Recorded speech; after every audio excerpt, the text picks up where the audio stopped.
കാസർഗോഡ് നഗരസഭയിൽ മുസ്ലിം ലീഗ് വിമത സ്ഥാനാർത്ഥികളെ അനുനയിപ്പിക്കാൻ ലീഗ് നേതൃത്വം വല്ലാതെ ബുദ്ധിമുട്ടുന്നുണ്ട്.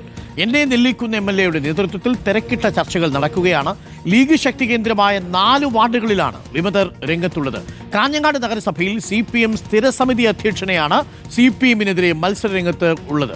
അരുൺ പൂപ്പറമ്പയുണ്ട്. അരുൺ പൂപ്പറമ്പ, കാസർഗോഡ് എങ്ങനെയാണ് വിമതരുടെ സാന്നിധ്യം? ലീഗിനാണോ കൂടുതൽ തലവേദന?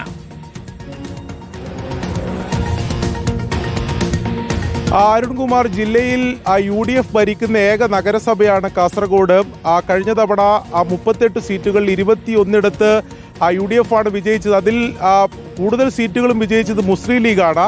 ഇത്തവണ കാസർഗോഡ് നഗരസഭയിൽ മുസ്ലിം ലീഗ് നേരിടുന്ന ഏറ്റവും പ്രധാനപ്പെട്ട വെല്ലുവിളി വിമതരാണ്. പ്രധാനപ്പെട്ട 4 വാർഡുകളിൽ വിമത സ്ഥാനാർത്ഥികൾ പത്രിക നൽകിയിട്ടുണ്ട്. അതിൽ തുരുത്തി, അതോടൊപ്പം ബാങ്കോട്, വിദ്യാനഗർ സൗത്ത് ഉൾപ്പെടെ മുസ്ലിം ലീഗിന് വലിയ സ്വാധീനമുള്ള മേഖലകളാണ് വിമത സ്ഥാനാർത്ഥികൾ പത്രിക നൽകിയിട്ടുള്ളത്. അവർ പ്രചാരണവും ആരംഭിച്ചു എന്നതാണ് വളരെ പ്രധാനപ്പെട്ട കാര്യം.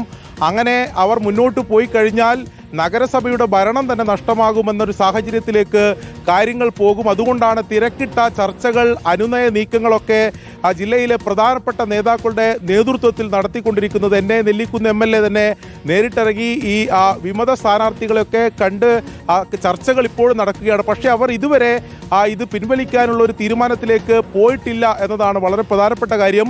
മുസ്ലിം ലീഗ് മറ്റൊരു പ്രതിസന്ധി നേരിടുന്ന ജില്ലയിലെ സ്ഥലം പടന്നയാണ്. ഇന്നലെ അവിടെ പരസ്യമായി യൂത്ത് ലീഗ് പ്രവർത്തകർ മുസ്ലിം ലീഗ് നേതൃത്വത്തിനെതിരെ തെരുവിലിറങ്ങുന്ന സാഹചര്യവും ഉണ്ടായിട്ടുണ്ട്. അവിടെയും 4 വാർഡുകളിൽ, പഞ്ചായത്തിലെ 4 വാർഡുകളിൽ വിമത സ്ഥാനാർത്ഥികളുണ്ട്.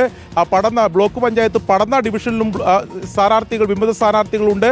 CPM ഇപ്പോൾ നേരിടുന്ന ഒരു പ്രതിസന്ധി കാഞ്ഞങ്ങാട് നഗരസഭയിലാണ്. അവിടെ സ്ഥിരം സമിതി അധ്യക്ഷയായിട്ടുള്ള KV സരസ്വതി മധുരം കൈയിൽ വാർഡിൽ നിന്നും വിമത സ്ഥാനാർത്ഥിയായി പത്രിക നൽകിയിട്ടുണ്ട്. അത് CPM ഭരിക്കുന്ന വാർഡാണ്. അതിൽ ഒരു പ്രതിസന്ധി CPM-നെ സംബന്ധിച്ചിടത്തോളം ഉണ്ട്. എന്തായാലും വിമത സ്ഥാനാർത്ഥികളുടെ ശല്യം മുന്നണികളെ കാസർഗോഡ് ജില്ലയിലും വല്ലാതെ അലട്ടുന്നുണ്ട്. Arunkumar. Okay, thank you. Arun പൂപ്പറമ്പയാണ് കാസർഗോഡ് നിന്നും വിവരങ്ങൾ നൽകിയത്. അപ്പോൾ തിരുവനന്തപുരം മുതൽ കാസർഗോഡ് വരെ വ്യത്യസ്ത മുന്നണികൾക്ക് വ്യത്യസ്ത ഇടങ്ങളിൽ വിമതരുടെ ശല്യമുണ്ട് എന്നുള്ളതാണ്. ആരെ പിന്തുണയ്ക്കുമെന്നൊക്കെ വരും ദിവസങ്ങളിൽ കണ്ടറിയാം.